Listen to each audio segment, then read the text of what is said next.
What was it that encouraged America in the past decade or 2 decades to just sort of abandon its manufacturing base in exchange of this deficit-inducing debt creation? I think, well, it's in large measure a matter of ideology, and the ideology is, of course, laissez-faire, and much of the impetus for this is coming from Wall Street. And Wall Street had its own issue with laissez-faire. It wanted to remove Glass-Steagall.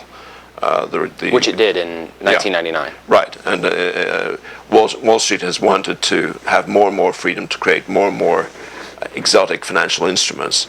So rather than just say, we want freedom to create these rather strange instruments, they say, we want an economy run on the basis of laissez-faire. And Wall Street has been pushing for laissez-faire for 30, 40 years. And it has a lot of lobbying power, a lot of money.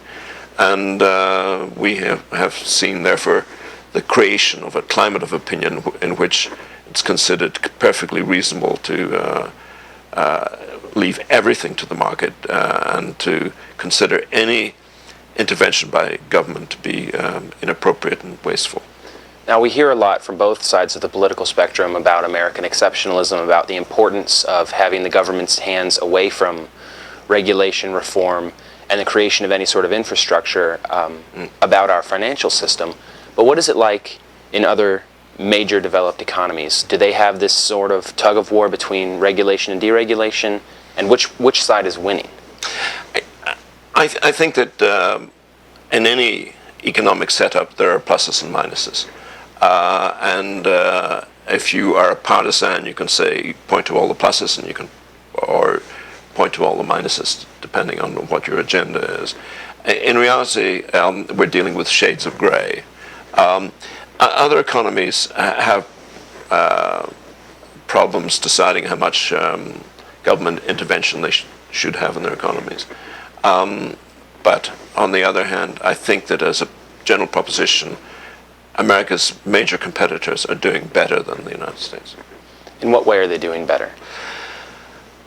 Certainly, the East Asians are doing better on trade. The numbers are there, and there's no dispute. Japan and China particularly have huge trade deficits, even at a time when the world is going through great financial strain. They're still exporting more than they're importing. They're producing goods that the world wants. You can see an industrial policy in these countries that is successful. Korea is another example. Taiwan is another example. These countries have emphasized exports, and the results are in the international trade figures.